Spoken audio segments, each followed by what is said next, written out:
लोग उपस्थित हैं एग्जाम टूर चैनल पर और आपसे बता दें रीजनिंग को लेकर और बीएसएससी सीजीएल का रिजल्ट कब तक आएगा, बीएसएससी इंटर लेवल में एडिट का ऑप्शन मिलेगा या नहीं मिलेगा, बहुत सारा समस्या है। इस पर चर्चा करेंगे। मेरे साथ गौरव गिरिराज सर हैं, रीजनिंग के बेताज बादशाह। सर आपका स्वागत है एग्जाम टूर में। धन्यवाद अभिषेक जी और धन्यवाद सभी ऑडियंस को। ठीक है, जितने भी दर्शक अभी देख रहे हैं उन सबको बहुत बहुत शुभकामनाएं मेरी तरफ से।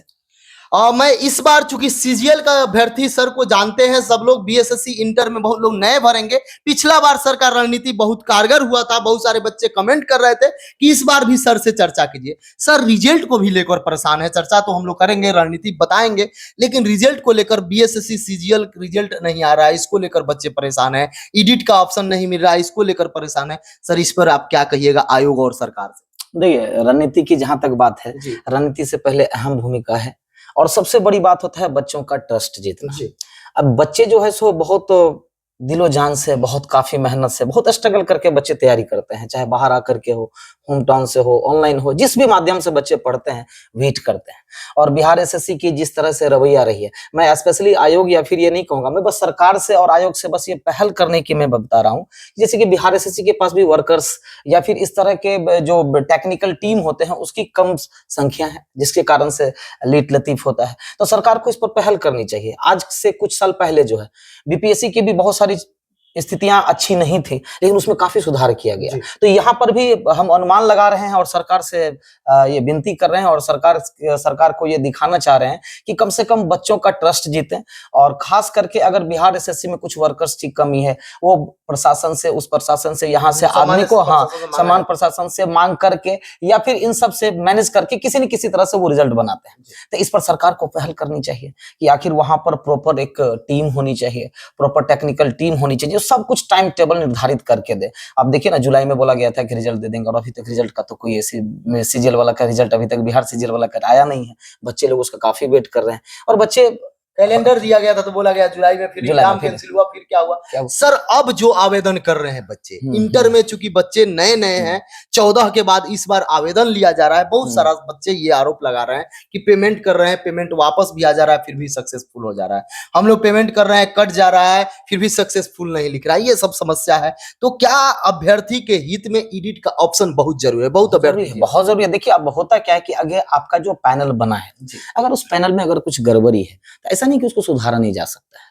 अगर मान लीजिए कि थोड़ी बहुत गड़बड़ी है तो उसकी वजह से बच्चों में ये समस्या नहीं। जैसे कि आप देख लो बिहार टीचर वाले में बहुत सारे बच्चे देख करके सबमिट कर रहे हैं और जब वो सबमिट कर रहे हैं, सारा कुछ फिल करके सबमिट कर रहे हैं, तो कभी उसका नाम चेंज हो जा रहा है, कभी उसका सिग्नेचर चेंज हो जा रहा है, सारा कुछ हो रहा है। तो वहां पर भी एडिट का ऑप्शन दिया गया। तो यहाँ पर भी बिहार एसएससी वाले एग्जाम में बच्चों को एडिट का ऑप्शन दिया जाए, वो गलती, छोटी मोटी गलतियों को सुधारने का मौका बच्चों को दिया जाए। और सबसे बड़ी बात है कि जो एग्जाम होता है बिहार एसएससी का, क्योंकि आप ऑफलाइन एग्जाम लेते हैं, ये तो क्वेश्चन अवेलेबल कराना जिम्मेदारी है आपकी। बच्चों को क्वेश्चन अवेलेबल करवाओ ताकि वो घर पर जाकर के अपने आप को शॉर्टलिस्ट कर सके। तो बच्चे को प्रश्न पत्र मिलना चाहिए, ये पहली मांग है बच्चों की तरफ से। दूसरी मांग है कि आंसर की डाउनलोड हो ताकि बच्चे अपने आप को, क्योंकि ये कहीं ना कहीं एक राज ही रह जाता है कि कहाँ से रिजल्ट आया, कैसे। तो बच्चों के अंदर में भी थोड़ा बहुत आक्रोश हो जाता है अगर किसी का एग्जाम बहुत अच्छा गया है, रिजल्ट में नहीं आ पाया है। तो ऐसा नहीं है कि वो जो बच्चा का, अब होता क्या है कि जैसे मान लीजिए कि हम दोनों तैयारी कर रहे हैं, अब हम दोनों तैयारी कर रहे हैं तो एक साथ तैयारी कर, मेरा रिजल्ट आ गया, आपका रिजल्ट नहीं आ गया, डाउट में चल जाता है। डाउट में चल जाता है कि आखिर मेरा रिजल्ट क्यों नहीं आया, हम दोनों तो साथ में ही तैयारी किए। तो अगर आंसर की अगर बच्चों को मिल जाएगा तो सारा कुछ वो क्लियर हो जाएगा वहां पर। तो बच्चों का पहला मांग है कि एडिट का ऑप्शन दिया जाए। दूसरा कि प्रश्न पत्र मिलना चाहिए बच्चों को, और आंसर की डाउनलोड करें और रिजल्ट को समय पर आप निर्धारित करने की कोशिश करें। मतलब कैलेंडर दिया जाए, जैसे सब कुछ, जैसे कि सेंट्रल एसएससी का कैलेंडर जारी होता है, बच्चे लोग प्रिपेयर रहते हैं, मेंटली प्रिपेयर रहते हैं और उसके अकॉर्डिंग तैयारी करते हैं, बच्चों को समय मिल पाता है।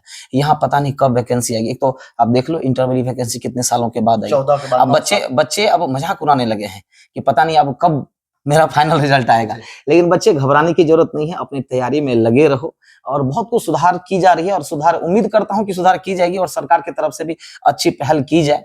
ठीक है सर, अब थोड़ा सा रीजनिंग को लेकर, चूंकि 50 प्रश्न पूछे जाते हैं, रीजनिंग एक ऐसा सब्जेक्ट है, यदि 50 में 50 सही करिएगा तो आपको 200 मार्क्स मिल जाएंगे। एक प्रश्न 4 अंक के रहते हैं। सर बच्चे को क्या करना चाहिए रीजनिंग को लेकर, कुछ आपका ट्रिक जो उनको काम दे?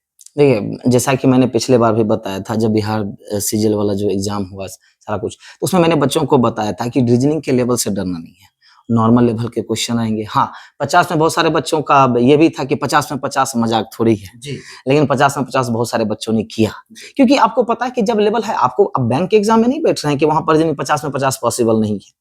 मैं बोलता हूँ बैंक वाले, अगर बैंक का अगर इंटरव्यू लेंगे तो मैं सीधा बोलूंगा कि अगर आप मेंस में 50 जाते हो तो 27 प्लस ले आते हो, आपका रीजनिंग में बहुत अच्छा स्कोर है।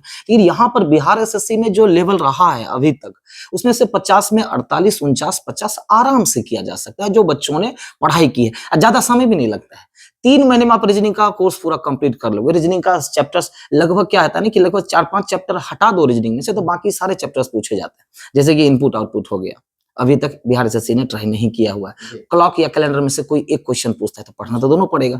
तो एक स्ट्रैटेजी के तहत पढ़ें, और सबसे बड़ी बात है कि सबसे पहले प्रैक्टिस में प्रीवियस को प्रायोरिटी देना चाहिए। प्रीवियस ईयर्स ये आपको सिखाती है कि अगर कैलेंडर से पहले क्वेश्चन कैसा आ रहा था, अभी कैसा रहा, अपडेट हुआ तो कितना % अपडेट हुआ, ये सारा चीज बच्चे अपने माइंड में एक रणनीति के तहत एक स्ट्रैटेजिक बना लेते हैं कि हमें किस लेवल तक पढ़ना है। उसके बाद आप सेट लगाओ, टेस्ट लगाओ, जहां कमजोर है उस चैप्टर को थोड़ा स्ट्रॉन्ग कर लो। 3 कैटेगरी में यदि रीजनिंग को बांटा जाए, सबसे पहले किस चैप्टर पर ध्यान देना चाहिए? 2, 4, 5 चैप्टर जिसको अति महत्वपूर्ण हो, उसके बाद महत्वपूर्ण, और उसके बाद उसको देख के जाना चाहिए। उसको आप बिल्कुल देखिए, सबसे पहला जो सेक्शन 1 होता है जी, सेक्शन 1 का मतलब हो गया कि जिससे सबसे ज्यादा क्वेश्चंस, नंबर ऑफ क्वेश्चंस पूछे जाएंगे, चाहे वो हल्का चैप्टर हो या हार्ड चैप्टर हो। जैसे कि उसमें आता है सीरीज, उसमें आता है कोडिंग डिकोडिंग, क्लासिफिकेशन आता है, एनालॉजी आता है, फिर उसके बाद वेन डायग्राम आता है, मैथमेटिकल ऑपरेशन आता है। ये चैप्टर अगर आप जो 7-8 चैप्टर का मैंने नाम लिया, लगभग 18 से 20 क्वेश्चन तो सिर्फ इसी 7-8 चैप्टर से होते हैं।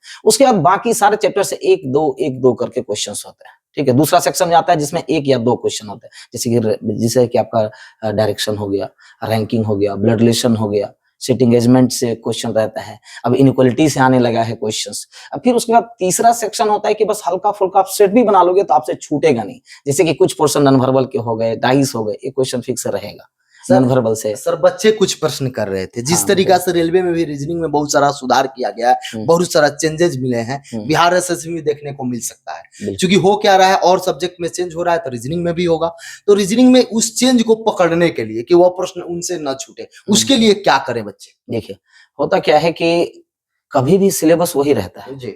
अगर जो हम लोग कहते हैं कि सिलेबस अपडेट हो गया, रीजनिंग अपडेट हो गया, तो उस चैप्टर के क्वेश्चंस अपडेट हो जाते हैं जी। पहला चीज ये होता है अपडेट होने का मतलब, जैसे कि मान लीजिए डायरेक्शन वहां भी पूछा गया, डायरेक्शन यहाँ भी पूछा गया, आप उठा के देख लिया 21-22 से पहले का जो डायरेक्शन का पूछा हुआ क्वेश्चन रेलवे का, और 21-22 पे पूछा हुआ क्वेश्चन रेलवे का, तो दोनों है डायरेक्शन ही, क्वेश्चन वहां पर भी 1 से 2, यहाँ पर भी 1 से 2, लेकिन लेवल में काफी फर्क है। तो वही चीज बच्चों को मैं कह रहा हूँ कि जब आप चैप्टर पढ़ते हैं या कोई टीचर आपको पढ़ाते हैं, तो आप ये डिसाइड आप न मत करो कि ये क्वेश्चन बिहार एसएससी का है, ये रेलवे का और ये बैंक का है। डायरेक्शन पढ़ रहे हो मतलब डायरेक्शन अच्छे से पढ़ लो। हाँ, अच्छी बात है कि एग्जाम में हल्का क्वेश्चन आ जाए। दूसरा अपडेट होने का पीछे रीजन होता क्या है कि एग्जाम दूसरा आजकल खास करके ये देखा जा रहा है कि जो नॉर्मल चैप्टर है, जो बच्चे बड़े आसानी से बना रहे हैं, उसमें क्वेश्चंस, नंबर ऑफ क्वेश्चंस पहले ज्यादा होते थे और इस बार जो है, जैसे कि मैंने क्या बोला, क्लासिफिकेशन, एनालॉजी बहुत हल्का चैप्टर होता है, कोडिंग डिकोडिंग, अल्फाबेट, ये सब नॉर्मल चैप्टर्स होते हैं, इससे क्वेश्चन सबसे ज्यादा आ रहा है। अगर अपडेट करने की इच्छा होगी बिहार एसएससी को, तो यहाँ क्वेश्चन कम कर देगा, और क्या करेगा, सिटिंग का मतलब पजल का 1-2 क्वेश्चन पूछ देगा, सिटिंग 1 पूछता था वो 2-3 बढ़ा देगा। तो जो कंसेप्चुअल चैप्टर होते हैं, अपडेट होने का मतलब कंसेप्चुअल चैप्टर से ज्यादा क्वेश्चन पूछना, या दूसरा अपडेट का जो है सो लॉजिक होता है, स्ट्रैटेजिक होता है कि जो कुछ चैप्टर्स पहले पूछा गया अब थोड़ा सा हाई लेवल का पूछा जाए।